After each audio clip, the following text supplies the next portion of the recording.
ನಮಸ್ಕಾರ ಸ್ನೇಹಿತರೆ, ಎಲ್ಲರೂ ಹೇಗಿದ್ದೀರಾ? ಚೆನ್ನಾಗಿರಿ. ಆ ಭಗವಂತನ ಕೃಪೆ ಸದಾ ತಮ್ಮ ಮೇಲೆ ತಮ್ಮ ಕುಟುಂಬದವರ ಮೇಲಿರಲಿ ಎಂದು ಕೇಳಿಕೊಳ್ಳುತ್ತಾ ಇವತ್ತಿನ ವಿಡಿಯೋವನ್ನು ಶುರು ಮಾಡೋಣ. ಸ್ನೇಹಿತರೆ, ಶಿವರಾತ್ರಿ ಬಗ್ಗೆ ಸುಂದರವಾದ ಪುರಾಣದ ಕಥೆಗಳನ್ನು ಕೇಳೋಣ ಬನ್ನಿ. ಈ ಸುಂದರವಾದ ಕಥೆಗಳ ವಿಡಿಯೋವನ್ನು ಪೂರ್ತಿಯಾಗಿ ನೋಡಿ ಹಾಗೂ ನಮ್ಮ ಚಾನಲ್ ಅನ್ನು ಸಬ್ಸ್ಕ್ರೈಬ್ ಮಾಡಿಕೊಂಡು ದಯವಿಟ್ಟು ಬೆಂಬಲಿಸಿ. ಬನ್ನಿ ವಿಡಿಯೋವನ್ನು ಶುರು ಮಾಡೋಣ. ನಮಸ್ಕಾರ ಸ್ನೇಹಿತರೆ, ಸನಾತನ ಪುರಾತನ ಚಾನೆಲ್ಗೆ ತಮಗೆಲ್ಲರಿಗೂ ಆತ್ಮೀಯವಾದ ಸುಸ್ವಾಗತ. ಆ ಭಗವಂತನ ಕೃಪೆ ಸದಾ ತಮ್ಮ ಮೇಲೆ ಹಾಗೂ ತಮ್ಮ ಕುಟುಂಬದವರ ಮೇಲಿರಲಿ ಅಂತ ಕೇಳಿಕೊಳ್ಳುತ್ತಾ ಇವತ್ತಿನ ವಿಡಿಯೋವನ್ನು ಶುರು ಮಾಡೋಣ. ಮಹಾಶಿವನ ರಾತ್ರಿ ಅಥವಾ ಶಿವರಾತ್ರಿ ಕೇವಲ ಒಂದು ಹಬ್ಬವಲ್ಲ, ಅದು ಶಿವ ಮತ್ತು ಶಕ್ತಿಯ ಸಂಗಮದ ಪವಿತ್ರ ದಿನ.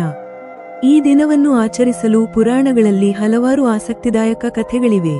ಅವುಗಳಲ್ಲಿ ಪ್ರಮುಖವಾದವು ಇಲ್ಲಿವೆ. 1. ಶಿವ ಮತ್ತು ಪಾರ್ವತಿಯ ವಿವಾಹ. ಅತ್ಯಂತ ಜನಪ್ರಿಯ ನಂಬಿಕೆ ಎಂದರೆ ಶಿವರಾತ್ರಿಯ ದಿನದಂದು ಶಿವ ಮತ್ತು ಪಾರ್ವತಿಯ ಕಲ್ಯಾಣ ಮದುವೆ ನಡೆಯಿತು. ವೈರಾಗಿಯಾಗಿದ್ದ ಶಿವನು ಸಂಸಾರಿಯಾಗಿದ್ದು ಈ ದಿನವೇ. ಹಾಗಾಗಿ ಈ ರಾತ್ರಿಯನ್ನು ಶಿವಶಕ್ತಿಯರ ಮಿಲನ ಎಂದು ಆಚರಿಸಲಾಗುತ್ತದೆ. 2. ಸಮುದ್ರ ಮಂಥನ ಮತ್ತು ವಿಷಪಾನ. ದೇವತೆಗಳು ಮತ್ತು ಅಸುರರು ಅಮೃತಕ್ಕಾಗಿ ಸಮುದ್ರವನ್ನು ಮಂಥನ ಮಾಡುವಾಗ ಅದರಿಂದ ಅತ್ಯಂತ ಭಯಾನಕವಾದ ಹಾಲಾಹಲ ವಿಷವು ಉದ್ಭವಿಸುತ್ತದೆ. ಇಡೀ ಸೃಷ್ಟಿಯನ್ನು ಈ ವಿಷದಿಂದ ಉಳಿಸಲು ಶಿವನು ಆ ವಿಷವನ್ನು ತಾನೇ ಕುಡಿಯುತ್ತಾನೆ. ವಿಷವು ಗಂಟಲಿಂದ ಕೆಳಗೆ ಹೋಗದಂತೆ ಪಾರ್ವತಿಯು ಶಿವನ ಕುತ್ತಿಗೆಯನ್ನು ಹಿಡಿಯುತ್ತಾಳೆ. ವಿಷದ ಪ್ರಭಾವದಿಂದ ಶಿವನ ಕಂಠವು ನೀಲಿ ಬಣ್ಣಕ್ಕೆ ತಿರುಗುತ್ತದೆ. ಅದಕ್ಕೆ ಅವನಿಗೆ ನೀಲಕಂಠ ಎಂಬ ಹೆಸರು ಬಂತು. ಆ ವಿಷದ ತಾಪವನ್ನು ಕಡಿಮೆ ಮಾಡಲು ಶಿವನು ಇಡೀ ರಾತ್ರಿ ಎಚ್ಚರವಾಗಿದ್ದನು. ಅವನನ್ನು ಎಚ್ಚರವಾಗಿರಿಸಲು ದೇವತೆಗಳೆಲ್ಲರೂ ಸ್ತುತಿಸಿ ನೃತ್ಯ ಮಾಡಿದರು. ಇದರ ನೆನಪಿಗಾಗಿ ಶಿವರಾತ್ರಿಯೆಂದು ಭಕ್ತರು ಜಾಗರಣೆ ಮಾಡುತ್ತಾರೆ. 3. ಲಿಂಗೋದ್ಭವದ ಕಥೆ. ಬ್ರಹ್ಮ ಮತ್ತು ವಿಷ್ಣುವಿನ ನಡುವೆ ನಮ್ಮಿಬ್ಬರಲ್ಲಿ ಯಾರು ಶ್ರೇಷ್ಠ ಎಂಬ ಅಹಂಕಾರದ ಜಗಳ ಉಂಟಾದಾಗ ಶಿವನು ಒಂದು ಬೃಹತ್ ಜ್ಯೋತಿರ್ಲಿಂಗದ ರೂಪದಲ್ಲಿ ಪ್ರಕಟವಾಗುತ್ತಾನೆ. ಅದರ ಅಡಿ ಮತ್ತು ಮುಡಿಯನ್ನು, ಆದಿ ಮತ್ತು ಅಂತ್ಯ ಕಂಡುಹಿಡಿಯಲು ಶಿವನು ಸವಾಲು ಹಾಕುತ್ತಾನೆ. ಬ್ರಹ್ಮನು ಹಂಸವಾಗಿ ಮೇಲೆ ಹೋದರೆ ವಿಷ್ಣು ವರಾಹವಾಗಿ ಕೆಳಗೆ ಹೋಗುತ್ತಾನೆ. ಇಬ್ಬರಿಗೂ ಅದರ ಅಂತ್ಯ ಸಿಗುವುದಿಲ್ಲ. ಶಿವನೇ ಸರ್ವಶ್ರೇಷ್ಠ ಎಂದು ಅವರು ಅರಿತ ಆ ಮಹಾನ್ ಕ್ಷಣವೇ ಶಿವರಾತ್ರಿ. 4. ಬೇಡರ ಕಣ್ಣಪ್ಪನ ಕಥೆ. ಕನ್ನಡದ ಪುರಾಣಗಳಲ್ಲಿ ಪ್ರಸಿದ್ಧವಾದ ಕಥೆಯೆಂದರೆ ಭಕ್ತ ಕಣ್ಣಪ್ಪನದ್ದು. ಶಿವನ ಮೇಲಿನ ಅಚಲ ಭಕ್ತಿಯಿಂದ ತನ್ನ ಕಣ್ಣನ್ನೇ ಶಿವಲಿಂಗಕ್ಕೆ ಅರ್ಪಿಸಲು ಮುಂದಾದ ದಿನವನ್ನು ಶಿವರಾತ್ರಿಯ ಸಂದರ್ಭದಲ್ಲಿ ನೆನೆಯಲಾಗುತ್ತದೆ.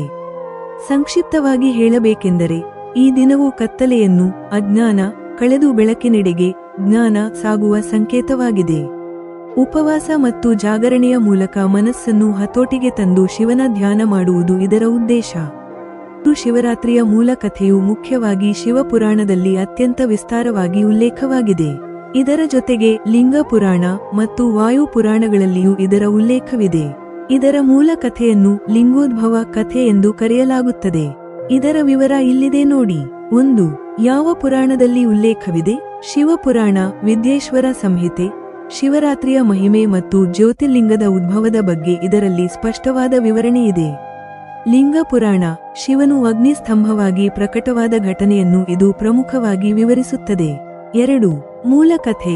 ಲಿಂಗೋದ್ಭವ ಪುರಾಣಗಳ ಪ್ರಕಾರ ಪ್ರಳಯ ಕಾಲದ ನಂತರ ಸೃಷ್ಟಿಕರ್ತ ಬ್ರಹ್ಮ ಮತ್ತು ರಕ್ಷಕ ವಿಷ್ಣುವಿನ ನಡುವೆ ಶ್ರೇಷ್ಠತೆಯ ಬಗ್ಗೆ ಸಂಘರ್ಷ ಏರ್ಪಟ್ಟಿತು.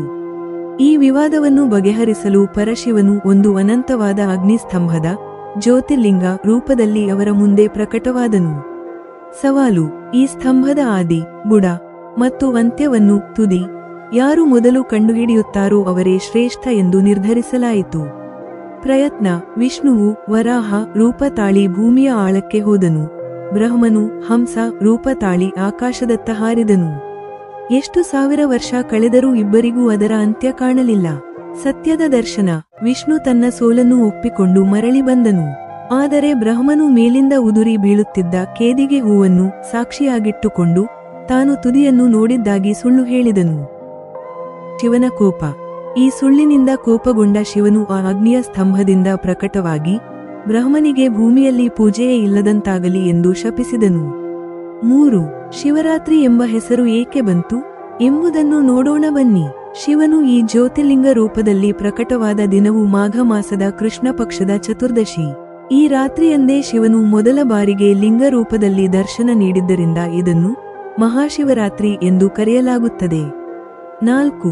ಮತ್ತೊಂದು ಪ್ರಮುಖವಾದ ಉಲ್ಲೇಖವೆಂದರೆ ಸಮುದ್ರ ಮಂಥನ. ಭಾಗವತ ಪುರಾಣ ಮತ್ತು ಶಿವಪುರಾಣದ ಪ್ರಕಾರ ದೇವದಾನವರು ಸಮುದ್ರ ಮಂಥನ ಮಾಡುವಾಗ ಬಂದ ಹಾಲಾಹಲ ವಿಷವನ್ನು ಶಿವನು ಕುಡಿದು ಜಗತ್ತನ್ನು ರಕ್ಷಿಸಿದ ರಾತ್ರಿಯೂ ಇದೇ ಆಗಿದೆ. ವಿಷದ ಶಾಖದಿಂದ ಶಿವನನ್ನು ರಕ್ಷಿಸಲು ದೇವತೆಗಳು ಆ ರಾತ್ರಿ ಪೂರ್ತಿ ಶಿವನ ನಾಮಸ್ಮರಣೆ ಮಾಡುತ್ತಾ ಜಾಗರಣೆ ಮಾಡಿದರು.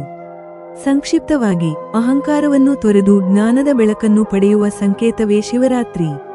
ವಿಡಿಯೋವನ್ನು ನೋಡಿದ್ದಕ್ಕಾಗಿ ತಮಗೆಲ್ಲರಿಗೂ ಹೃತ್ಪೂರ್ವಕವಾದ ಧನ್ಯವಾದಗಳು. ದಯವಿಟ್ಟು ಸನಾತನ ಪುರಾತನ ಚಾನೆಲ್ ಅನ್ನು ಬೆಂಬಲಿಸಿ.